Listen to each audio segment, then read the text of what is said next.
She had believed that distance would be enough, that moving far away, hundreds of miles away, would bury the nightmare deep beneath new streets, new faces, and unfamiliar skies. But the past is a creature that stretches long, curling its fingers around her throat even here. In this new place she had dared to call a fresh start. The city she fled still clung to her like a shadow, but the man who haunted her did not respect geography, nor did he respect the fragile shield of the law meant to protect her. A cold, relentless presence. He was a phantom stalking her life from afar, his obsession unbound by physical walls or the miles that separated them. The court's paper barrier was a cruel joke, an illusion of safety. It meant nothing against the sharp edges of his obsession. He was not deterred by ink and statutes. Instead, he turned to the darkness of the digital world, a place where distance dissolved into mere numbers and clicks. Her phone was a siren of terror, buzzing incessantly, with messages that slipped through her defenses like venom. Text filled with venomous promises, threats, emails that crept into her inbox like a noose tightening around her neck. Every word was a blow, each sentence a knife twisting deeper into the fragile fabric of her sanity. And when the digital torment wasn't enough, he weaponized her identity against her. Fake profiles appeared, grotesque caricatures made to humiliate and destroy. A manipulated photograph, twisted and deformed, stared back at her like a nightmare she could never wake from. It was a calculated war on her dignity, a public crucifixion in the cold light of social media. His threats grew darker, more violent, like whispered curses echoing through the walls of her mind. "I'll cave your face in," one message hissed, dripping with malice. "You'll be left in a pool of blood." The words crawled under her skin, igniting a primal terror that froze her in place, even as she tried to run. But the cruelty was not confined to her alone. His venom spilled outward, poisoning the few people she dared to trust. Family, friends. No one could escape his reach.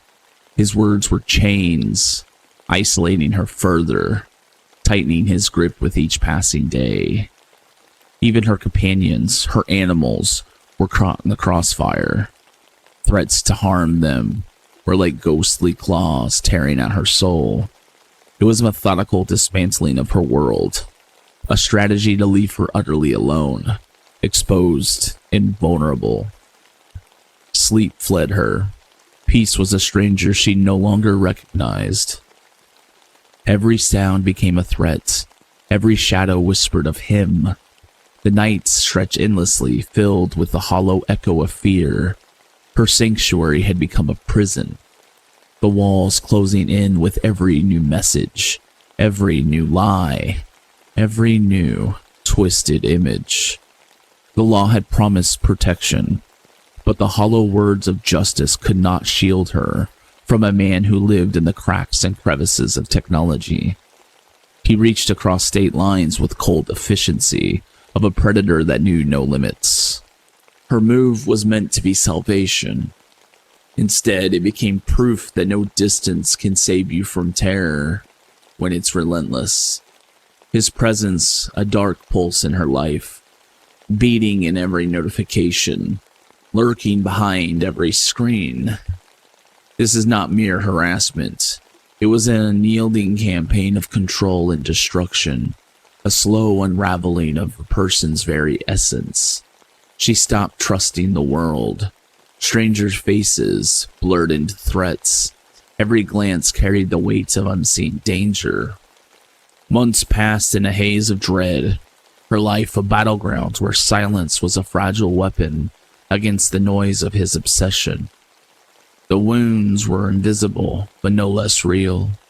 Deep fractures in her spirit that no time could immediately mend.